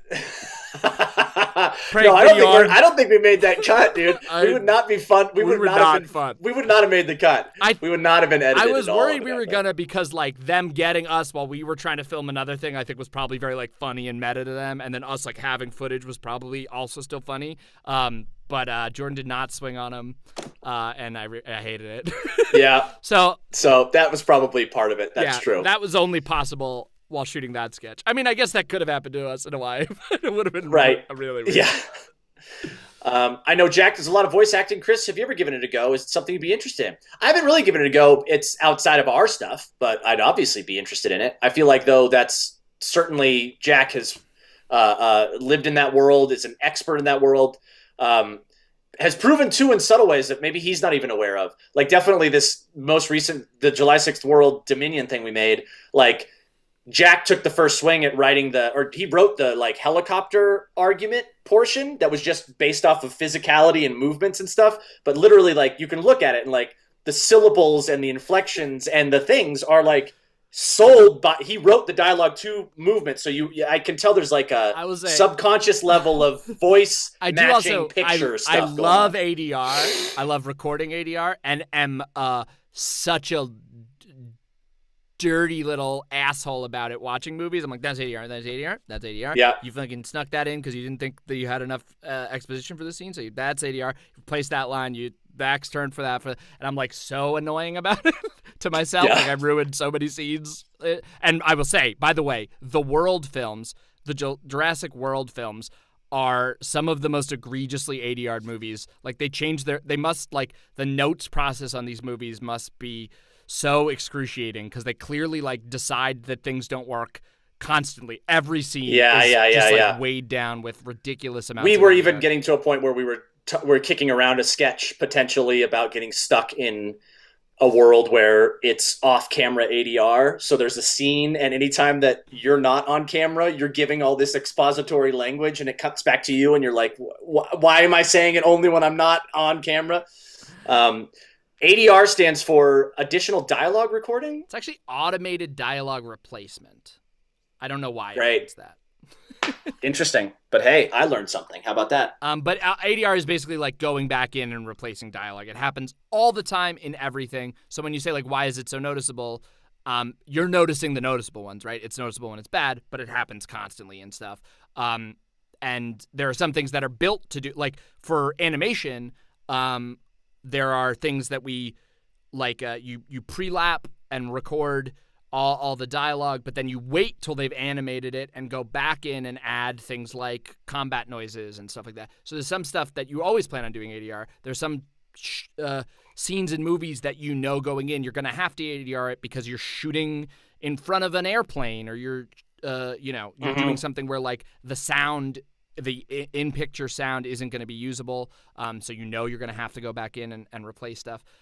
So a lot of times it's fine. The stuff to me that really stands out is even less the, like, matching stuff. You catch that sometimes, but it's more the, like, I know how this scene was written if you take that line out, and it clearly, like, you put that line in later because you went back and went, we never really set up this thing that we pay off in Act 3. Just have somebody say it with their back to camera and, whatever. Are there any sneaky ADRs you did in sketches? Yes. I mean, I'll say in this most recent one, this is the most ADR we've ever done anything. And I'll say, probably not very sneaky. You probably could peek it out. I bet there's some sneakies. I bet there's a couple that you could catch, and then I bet there's some sneakies. I'm not a sound mixer on these things. Tried my best, but there are some. We ADR'd all the helicopter stuff. We ADR'd a couple of the moments on the, like, Welcome to July 6th Park, like sending it off. Maybe next year's a tweet. ADR'd a lot in that first opening montage there, the, like, measuring for the fence, and then Jack off camera saying, like, what? Curious.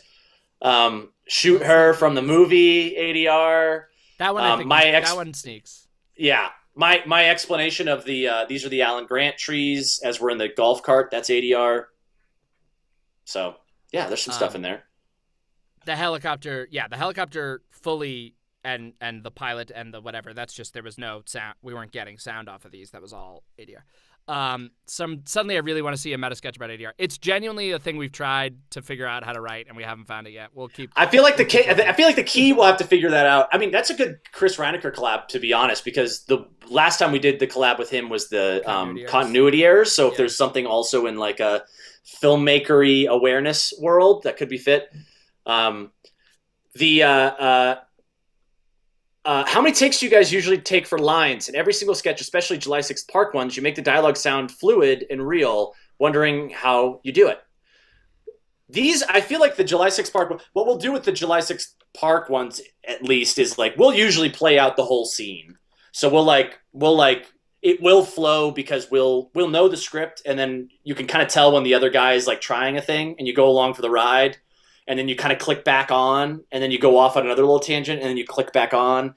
But we'll usually just kind of, like, I think it feels fluid because we're, in those ones especially, like, we are riding a momentum, and then we're dropped in because you don't fully know where you're going to go any given second. Yeah.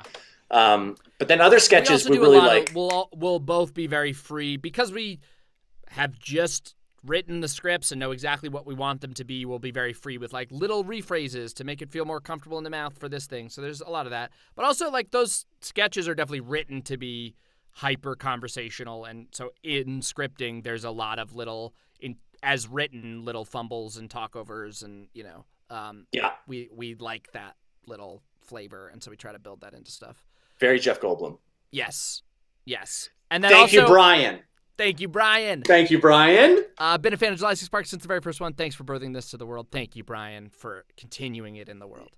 Yes. I'll also say, as I mentioned before, since we're shooting on 2 cameras, we're able to use takes where we talk over each other. We have all of that. We have both sides of it. We're not trying to like remember what somebody did on the other one. And that has led multiple times to like fun discoveries that we wouldn't have been able to use if we weren't shooting that way. Like there's one where there's the sneeze in Lost Holiday. It was just like, sneeze, and we ended up feeling like, and Chris said, bless you, I said, thank you. It was like, during a very tense moment, but it became this like we saw it and we were like, oh, that's actually kind of lovely. That like they're fighting, but there is just this little side moment of whatever. So, we're always looking for that stuff that adds a little real texture and stuff. Do a sketch where Chris's name is Jack and Jack's name is Chris. I mean, it would like, you know how hard we worked on who's on first, and this would just break. I don't know if we're ready to open up a wormhole. Me. I don't know if we're ready to open up a wormhole in the universe yet. That would break me. It'd break something. Break some hearts, probably. Break some hearts. You just sit there, your arms crossed, crosses, uncrossed arms. That bit killed me. That was a very fun discovery that we played with. I mean, that's just true. Like, so much of this is very like self-servicey, these Julysixth Park bits, because we do kind of set it up so that we can kind of play in this bit more, and the longer it goes, the sillier it gets. So it's, in a lot of times now the fun is that we can do callbacks to previous established, jokes and whatnot in this world. But Jack has a habit of getting himself a little standoffish as I'm pitching out the latest and greatest in the Jack, you're doing it again. J Buttons, cheers, boys. Good night. Happy J6P. Happy J6P to you, J Buttons. How many people here tried to say Julysixth Spark while watching the video? It is an annoying word. Is your real life dynamic similar to your sketch dynamic? Is there any sketch in particular that represents your real life friendship? I mean, the Jurassic Park. The Julysixth Park sketches certainly uses elements of our real personality, but is certainly played in, it's very heightened versions. Very heightened, yes, very different. I think that's probably closest to the versions of our Chris and Jack in that, and in the What's My Line, like supportive friends that have each other through. What's My Line is maybe actually a little more real of a peak in a very silly way. Yeah. And I will say a subtle inspiration point for the Julysixth Park sketches was Wormhole Monocle. That was one where like we had shot this like 2-cam really riffy like dropped in versions of ourselves talking over each other, where we specifically liked the dynamic of Chris being really enthusiastic about an idea and me poking holes in it. And so when we then had that brainstorm that we were talking about earlier for that turned into Julysixth Park, it was a quick comp for us of like, it can be sort of Wormhole Monocle-y, and we can kind of play some of that energy and tone. So that's a fun one. And as we retire these, we'll have to be looking for the next. Where's that next flavor coming from? I had an idea yesterday that I'm going to tell you about. This is good news. Would play in that flavor. Oh, this is good news. But with the added fun of you being very justified, but the reality having warped against you. I'll explain. I like the sound of this. What will be your next big thing after Julysixth Park? It's a great question. Someone commented on the most recent video, and I'm only going to go straight to date-specific holiday, future date-specific holidays. Obviously, someone said Indiana Jones and the 15th of June, and I feel like that's super close, but I feel like it's got to be Indiana Jones and the 10th of Doom. 10th of June. Indiana Jones and the 10th of June. Sucks. So love that. And then you get to get your like stones. You know what I mean? You carry your stones around on the 10th of June. Everyone gets to watch in like a little mine cart. And then there's like and then you pause the movie halfway and you make a little clay. You play with some clay and make a cool little like clay figurine for the claymation action sequence. Harper J asks if any chance we'll ever do a one-off July 5 video. You know, I've never seen The Fly, so maybe there's a sketch. It's me seeing The Fly and going like, dude, 7 years ago I said no to. I was hung up on this terrible idea that we then ended up liking. Yeah, but we were blowing right past, and now I'm the insanely intense July 5 advocate. Dark Rising asks, have you ever wanted to do an animated sketch? And if you did, would you rather it be a quick animated sketch, 1 minute or so, or a longer one, 10 minutes or more? That would be a good idea. Somewhere in between, probably a little too long. Yeah, but we are doing one, and it's probably going to be about 5 to 6 minutes long. Yeah, baby. So there you go. Stay tuned for that one. Ryan Blewett is in the house. What's up, Ryan Blewett? What up, Ryan Blewett? What's up, guys?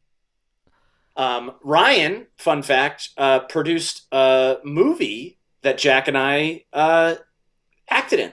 Yes, Jack's a star of. We've talked about it on here before. We're in a very feature. Excitedly share more details of whenever they're free to be shared. But it's been a blast, and we're doing some reshoots next week. I gotta figure out my schedule because my family's still gonna be in quarantine. Got a little COVID, but we're gonna figure it out. I'm okay. I had it last month. I'm fine. Yeah. What nugget shape do we eat for Indiana Jones and the 10th of June? Indiana Jones hats, right? Indiana Jones hats or your little hats. Yeah, whatever nugget shape we eat. They're hearts. Chalices. They're hearts, and you have to rip them out of your friends. Yeah, you rip them out of. Yeah, they're little nugget hearts that you, and you can only eat them during that scene. Yeah. So it's very distasteful. I mean, that whole movie is very distasteful. I mean, yes, it's very distasteful across the board. A lot of big swings for our hero character. Yeah. Indiana Jones and the Aiders of the Lost March. That's good. I'm going to pitch Indiana Jones and the Aiders of the Last March, and you've just missed it. And you always just missed it? Oh, that was last year. Oh, damn it. That was last. Shoot. Oh, shoot. Well, good night, Bailey. Good night, Bailey. What a treat. We're going to be heading off here pretty soon, but thank you so much all for hanging. As we mentioned, we do these every month on Patreon, and then sometimes we'll do them up on the live channel. So, we get, of course, Patreon, I 100% understand. You can't. But there's a lot of fun stuff on there, and we work. We're deeply embarrassed at all times to take anyone's money for anything, so we really work very hard to make sure Patreon is getting something. Yes. So there's, I think, genuinely a lot of really fun stuff in there every month. So check it out. Do you have any scrapped sketches that we could hear about, or like any sketch ideas that you love but haven't fully figured out how to make work yet? There's always a pile of stuff that and it's happened before where we put a thing in the pile of like, well, we could only ever make that sketch if we somehow got access to blah, blah, blah, blah, or whatever. And that has worked out a couple times. True Friendship, the ability to get on the Alien Covenant set allowed us to so crazy shoot that sketch. Art of the Heist was a thing where we wrote this whole sketch around the idea of like intricate models. And we're like, we have one friend who now is an incredibly successful set designer and art director. We're like, we got Darcy, and we can ask Darcy Prevost, and if she can do it, we've got a sketch, and if she can't, this goes in a drawer. So stuff like that for sure happens. I'll say we got plenty of those exist. Ones that we've got, like, honestly, we had a huge pile of writing sketches a couple of years ago last year, and like, so we're sitting on a bunch. There's certainly like, I'll tease a couple, but we've got like, if we can find one that's like got like a catacomb or like a big church, we've got a great Da Vinci Code situation. Yeah. We've got we've got one that's like there's one we haven't fully figured out that I think is close. It's a very fun bit, but it's like the moment in Apollo 13 where they dump all the things out on the table. The scientists are around. They're like, listen, this is all these guys have up there. We got to bring them home with whatever's on this table. We have a sketch kind of around that world that we haven't fully cracked, but it's close. Also, the one that we wrote on a live stream with the help of folks, our seance sketch, we gave another pass at, and we're like, that could be pretty solid, that one. Yeah, actively like it. Yeah. And we're worried at the time that it might be too tonally similar to Deja Vu, which we released, but I think the way we ended up pushing Deja Vu kind of took it out of it. And so, kind of got more noir-y there. Yeah, and I think by the time we would make something like that, I think that one would be a really strong contender. And it was a very fun one to revisit because we went back and we're like, we wrote this live, but like this is a real good core idea. Yeah. A number of the jokes already work, and then we were punching and found it take a shape that we really liked. So that's a definite contender. I will say, holiday-wise, I think Trailbotic has won me over. Star Wars, the fourth domainness, and you just keep trying to overtake the existing Star Wars holiday. That's good. We're going head-to-head with May the 4th. We got you now. Nicholas Krauser, thank you so much. Cruiser? I'm going to say them all the different ways. Krauser? I can always watch Chris and Jack sketches if I'm bummed or out of it. Thanks for making the world just a little bit more beautiful, one chuckle at a time. That is such a lovely thing to hear, and so directly an active thing we discuss as the point of just silly little things for someone to have a day brightened by. So it's so lovely to hear that. That makes it absolutely. It sounds cliche to say, but that is truly that's what makes it all worth it. That's what's the point. That's why we do it. So glad, very, very glad. Any interest in doing another 12 Days of Christmas? That was so much fun. We had such a blast. Absolutely. I'll be honest. The like energy of 12 Days of Christmas became the podcast. Is sort of like that was the thing that we liked about those was like coming in and just like each of us like because it was a similar process where we were like we had a couple of them that we planned out that we knew what we wanted to do, and then we just shot a day where we were like, if each of us just like bring in 6 activities that we don't tell the other person about, some of those will end up feeling like full, fun, self-contained things. And that is what the podcast basically is. It's just like each of us bringing a fun thing to riff on for a half an hour or a fun structure to play with for a half an hour. So I'll say some of that energy is still, we're putting it out there in the world in that way. But the specific fun of 12 Days of Christmas of Chris and Jack was great. But it was, also, that was another one where we just had access to that set in the YouTube space. And we were just like, we'll get in there for a day and shoot all that stuff. That'd be super fun. But I love a holiday special. Just holiday specials in general always hit me in the like nostalgia zone. Yeah. So the idea of just that like kind of hang out, wrap up the year. Let's talk. Let's hang out. What was it all about? What are we doing? Love that.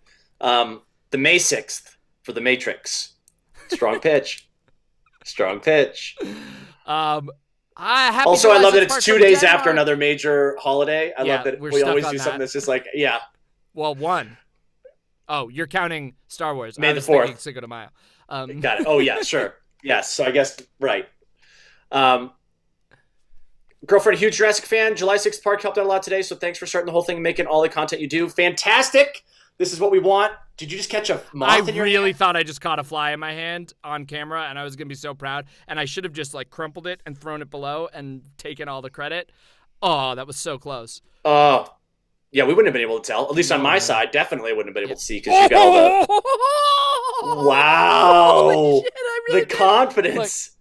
Oh, you can't see because of the green screen. Oh, weird. I mean, wow, I guess I can't see, Chris. Right, because of me. But your palm is very clear. I can look at the others. Got it. Oh, bummer. Happy Julysixth Park from Denmark. Oh. Hi, Vrangori. Parzival found it. Erin November Braca 5th is... Oh, wow. You found it. That's the next... I really want to get this fly. Oh, I really do. Oh, I'm getting so close. If I move, I'm sure I could get it. I've hit it. I've contacted it multiple times. And I'm done. I'm going to stop. It landed on my light over there. Okay. If it was a mosquito, that would have been really on theme, in a way. Oh, that would have been nice. That would have been nice. That would have been beautiful. I hope we can do some more green screen sketches. There was one that we were kicking around that was like a 300 parody for a long time. That's been in our green screen pocket one. since the real beginning. That was one of the earlier.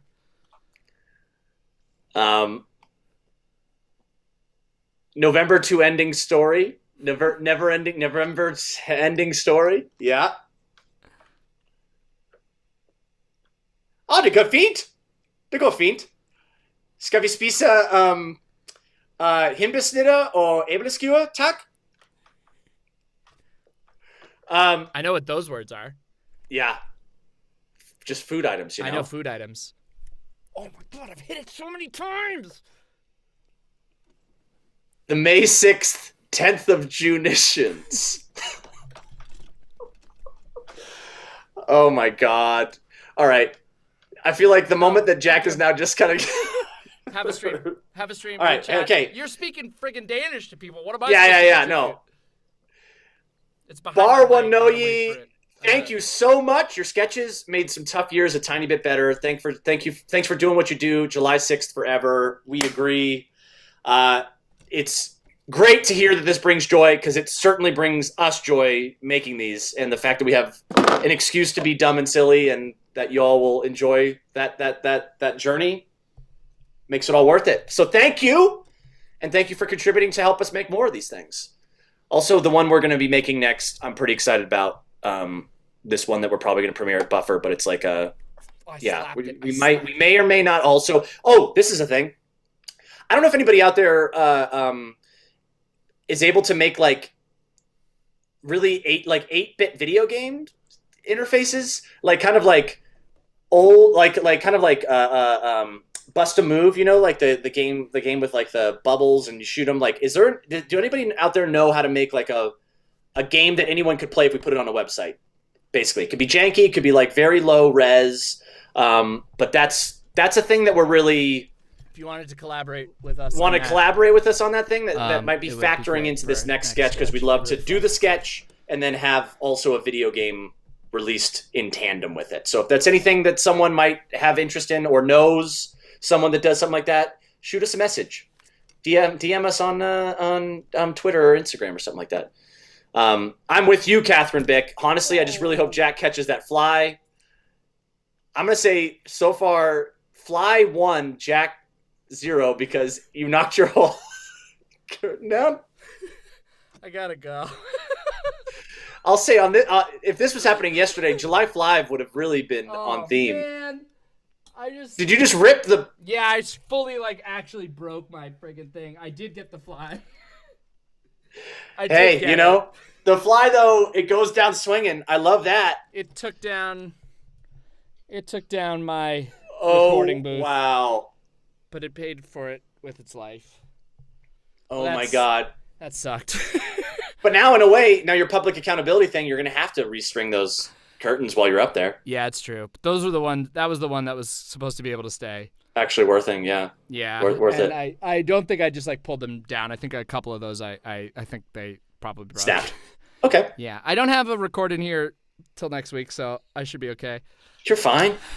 You're fine. But I mean, I feel like that was a real culminating moment, Jack. So thank you for really, really bringing it home. The Discord is not Patreon only. There's a Patreon only channel on the Discord, but anybody's welcome to the Discord. I might be able to. It's actually, the Discord is linked in the description of all of our sketch videos. So just go to one of our sketches, go down in the info box, and then click a link there. We've also got a Reddit page. We've got a merch store if you want to buy a T-shirt or something like that. I don't know. There's all kinds of dumb things in there. Yeah. Or you could just read our little descriptions. There's a sentence or we think about that we put in there. Sometimes there's some bits in what we describe. Lisa is watching from her quarantine, and no, just is worried about me.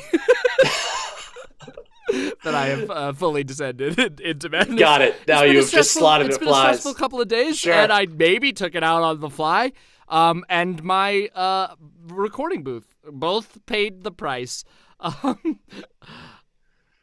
Thank you, Catherine. Elfman 888. I don't know if you said that, Chris. I didn't have my headphones on the front. And then Elfman 888. My friend turned me on your channel, telling me I was both Chris and Jack without an audience. Maybe one day I'll take the dive and put myself out there. Good luck with everything. Oh, you gotta, Elfman. Maybe you can be and. Is it Chris and Jack? And it's now a trio? Elfman, which might be Elfman. I realize that's Elfman. Yeah, that's true. I'm saying Elfman. I guess Elfman. The last that would be Elfman. more. Yeah, Elfman. Chris Elfman Jack. I don't know. At least it would aesthetically work. Yeah. Very metaphoric episode of Breaking Bad happening in this stream. Yeah, I think we'll close it down with Yeah. Thank y'all so much for celebrating this holiday with us. Maybe next year, y'all come out to LA. We'll rent a theater and we'll have a big grand celebration in person. I gotta go throw this fly somewhere and wash my hands. Or extract some DNA and then it's some sort of like dinosaur or something. I guess of you now. Okay. There's something there. We love you all. Thanks so much for all the support. Thanks for celebrating with us tonight. Thanks for being you. We can't do it without you. We are so thrilled to be here. And thanks for all your fun comments and have a wonderful rest of your week. Jack says, I can't make an 8-bit game, but I can genuinely lick my elbow if you need that for a sketch. Thanks for all the laughs over the years. Keep it up. That could be useful. That could be really useful. I definitely can. Yeah. Not for this one in particular, because we already shot it, but I think like that's a full sketch. We'll just release some footage. For sure.